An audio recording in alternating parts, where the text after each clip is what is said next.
Ready to break the cycle of relapses, uncover the hidden triggers that are holding you back, and master the strategies to stay on the path to recovery. But right before that, who am I?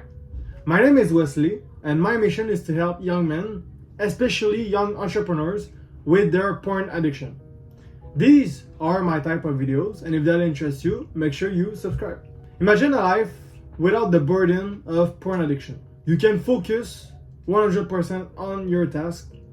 You are full of energy when you wake up first thing in the morning. You're feeling really energized, ready to take up your journey on a good step and have energy to start anything. You want all of this, right? First link top in the description is for you. I'll start all of this by asking you, do you know what's a trigger?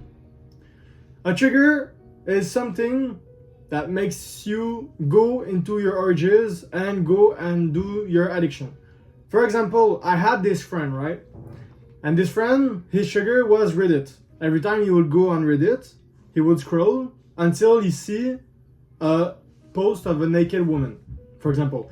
And it's on the spoiler format. So you have to actually click on the picture to see the picture of the girl. By talking with each other, we discovered that this was really his trigger. And sometimes, like unconsciously, he would go on Reddit just to scroll endlessly until he finds this picture and then go and fap. And he was doing that because his brain wanted to fap, but he was trying to stop, right? So trying to stop, he was telling his brain, no, I don't have to fap right now, I don't need to fap. But his brain knows that every time that he goes on Reddit and see that kind of post, he will go and fap. He's giving him the wanting to go on that site just to see that picture. And your brain knows that when you're going to see that picture, you will have these urges and you will want to go and fap. So because your brain is poisoned right now, he's kind of manipulating you into going onto your trigger so you can go and fap again. And that makes it harder to quit your addiction.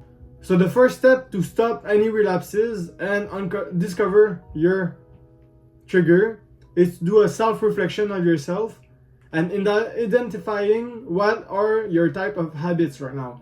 Are you going on Instagram right before fapping? You saw a half-naked woman dancing to a random song online. Maybe your trigger right now isn't even with social media at all. Maybe that every time that you lose a game in this particular video game, you have the urges to want to go and fap, and it's kind of harder than what you can bear, and you have to go and fap right now. Maybe it's not even related to technology at all. Maybe that, like let's say for example, every time that you go and walk outside of your house, it brings you urges to go and fap. I never said that, but just to say that you have urges for anything, right? You can have urges for literally eating. So identify what brings you those urges. This will help you on your journey. There is more common triggers than others. As I said before, my friend, for example, his trigger was really Reddit. But social media overall are big triggers. And the most triggers come from them. For example, Instagram, and the biggest of all, TikTok. If you go on TikTok and you see a woman dancing to a random song with like just a bra and like her pants, and pants that shows her butt and everything, this can create you big urges to want to go and fap because this is considered as soft porn. And because you're scrolling and scrolling, there is a time where you're going to see one of those videos, and this will go into your brain and say, oh yes, I remember when I was fapping to these type of women that were degenerates and everything. And so this girl that is dancing and that you're looking at her and you're looking at her butt and her boobs and everything, this will give you urges to want to go and fap. And in a lot of cases, social media is really the reason why people keep on relapsing and relapsing. I'll continue with my example of social media, and I'll provide you with coping mechanism to finally stop this trigger. So let's continue with, for example, Instagram. You have these Instagram reels that are kind of like the TikTok, and you have this button you can push. If you push the three little dots, there is like the uninterested button, interested button, and things like that. So if you click on the uninterested, it will block all these type of content from appearing on your For You page. For You page, the TikTok, but like you know what I mean, your feed. And if you click on the interested button, it will propose you more of this content for the next 30 days, I think. So you have to train the algorithm. Training the algorithm will remove all of the bad stuff that I just talked about, the soft porn and the pictures of girls that are half naked online and that Instagram can delete.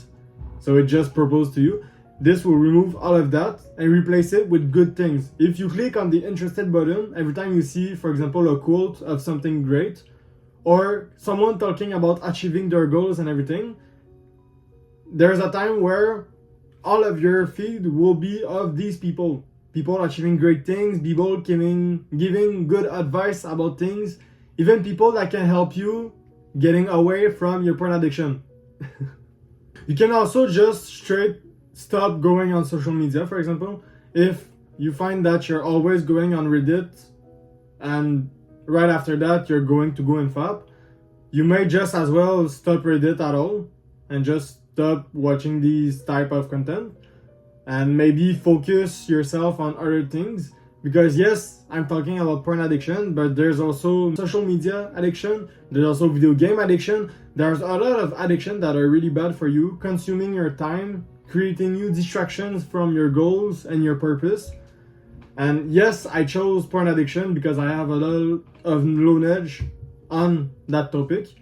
But if you can quit two addictions at once, so the porn addiction and your social media addiction, that's like a bigger impact on your life and it will make you even greater chance to accomplish what you want to accomplish in life. I want to emphasize the importance of a support system. So I'll share this story with you. Once there was my friend who went to the gym with me. He was usually going alone and I was going alone but at another time, but we met, we planned and met at the same time during a Monday, and we went and did our usual routine. And our routine was kind of the same because we were following the same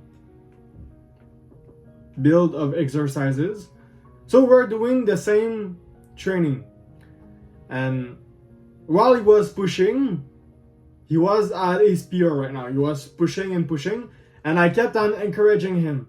And by shouting at him and insulting him and everything, he pushed, and even did a new PR. And we also did leg this day, and he pushed 30 kilograms more than what he usually does on the leg press.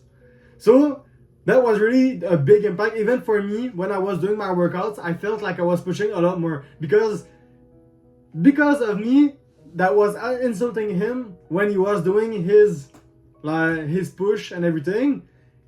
When it was my turn to push, he was insulting me. So we were kind of insulting each other, but in a good way, just in order for us to really push ourselves to the limit. And when we were almost finished, we're kind of pushing, but you have no more energy to push, and you're kind of getting the fatigue, the failure in your muscle. And then there's this friend who is kind of pushing you and saying, "Oh, you're not this bitch, continue right now, push."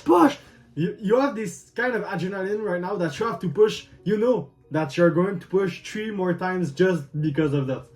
But when you're going alone in the gym, you don't have this friend who is pushing you to your limits and even beyond your limits. You're just kind of lonely with your earphones and just listening to music and just pushing. And sometimes, like when you have this experience of bringing a friend with you to the gym, you will know exactly what I'm talking about. You probably visualize right now the last time that you went with your friends at the gym and you were kind of pushing each other to your limits and everything. It's always more fun with a friend and way more challenging also, which is the more the better, right? So the same applies with porn addiction. In order for you to quit your porn addiction, yes, you can do it alone. It's really, really hard to do it alone, but it's possible. I did it alone. I did research online, but I never had a support in my life. And I know that having this support would have helped me achieve it way faster than what I did. But I felt like no one could really help me on my journey. And that's why I became right now the person that I wanted to meet when I was in this journey trying to quit this porn addiction. And imagine having me on your side, pushing you and saying, oh, let's go, you did like 3 more days without fapping. Go, continue, and everything. It could be so much fun and everything. So it wouldn't be even like a stressful moment of you trying to quit on your journey. It would be like every day we are cheering up because you didn't fap. Like, it would be crazy, right? By the way, first link down below. So just visualize this and remember that having this support system is really a game changer for your recovering journey. I'll finish by talking about long-term strategies to build resilience. Instead of feeling defeated after a relapse, focus on what you have learned. For example, if you're on this 20-day streak, right? You're still on this no-fap mentality, and you're trying to reach day 30, for example, and you're on this day 20, and on day 20, you just fapped, so you relapsed. There's people that are going to tell themselves, oh, damn, I just relapsed, I can't do it, I feel like I'm trapped and everything. And there's people that will analyze the situation and see that maybe, oh, it was because I went on Instagram to answer this question that my friend asked me, and then I went scrolling on the reels and I found this girl dancing, and because of that girl dancing, then I went and fapped. So you already know that next time that he's going to try to go on day 30, for example, so tomorrow, he won't go on Instagram, and during those 30 days minimum, he won't go on Instagram checking the reels and everything to see that girl dancing. Because he knows that if he sees that girl dancing, the urges will become even stronger and he may relapse again. So he's learning from his mistakes, and this makes a big difference in his journey. He uses these insights to motivate himself to keep pushing forward. And that's the difference between the guy that will keep on relapsing and that guy that will finally break free from his porn addiction. Help me save more and more people by liking this video, please. And that, take care of yourself. Mwah.